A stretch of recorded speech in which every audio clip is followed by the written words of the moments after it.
আসন্ন বিপিএলকে সামনে রেখে একের পর এক ক্রিকেট তারকাদের দলে নিচ্ছেন সুপারস্টার শাকিব খান। দলে নিয়েছেন আইপিএলের মতো তারকা ক্রিকেটারদের। তবে আইপিএলের মতো এবার চমক দিতে যাচ্ছেন শাকিব খান। দর্শক, এসবের বিস্তারিত জানুন ভিডিওর প্রতিবেদনে। যেখানে বিপিএলের দল গুছাতে সবাই ব্যস্ত, সেখানে একের পর এক চমক দিয়ে যাচ্ছেন শাকিব খান। দলে নিয়েছেন অস্ট্রেলিয়ার অন্যতম তারকা ক্রিকেটার ট্র্যাভিস হেডকে, যিনি কিনা আইপিএলের প্রথম ম্যাচ থেকে হেড তার ক্লাসিক টপ অর্ডার ব্যাটিং ঝলক দেখান। দ্রুত গতিতে ইনিংস খেলে দলকে এনে দিতেন মজবুত পুঁজি।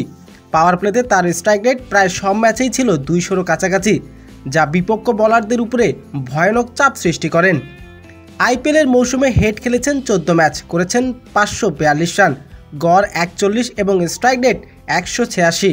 তবে এমন তারকা ক্রিকেটারকে এবার দলে নিয়েছে ঢাকা ক্যাপিটালস, আর আসন্ন বিপিএলে ঢাকা ক্যাপিটালসের হয়ে খেলবেন ট্র্যাভিস হেড।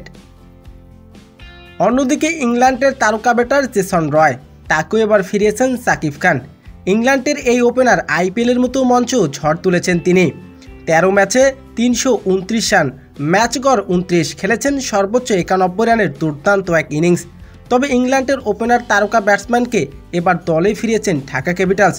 তবে তিনিও এবার ঢাকা ক্যাপিটালসের হয়ে মাঠ মাতাবেন বিপিএলে।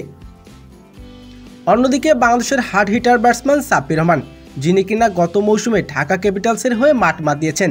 33 বলে 82 রানের বিধ্বংসী এক ইনিংস খেলে রীতিমতো তাক লাগিয়ে দিয়েছিলেন সুপারস্টার শাকিব খানকে। তবে সাব্বির রহমানকে এবার দলে ফিরিয়েছেন শাকিব খান। ঢাকা ক্যাপিটালসের হয়ে খেলবেন তিনি। আসন্ন বিপিএল 2026 সালকে সামনে রেখে 3 তারকা ক্রিকেটারকে এবার দলে ফিরিয়েছেন ঢাকা ক্যাপিটালস। তো দর্শক, আপনাদের কি মতামত? যদি এই 3 তারকা ক্রিকেটার ঢাকা ক্যাপিটালসের দলে থাকে তাহলে কেমন লাগবে? দর্শক, জানিয়ে দিন আপনার মূল্যবান মতামতটি কমেন্ট বক্সে।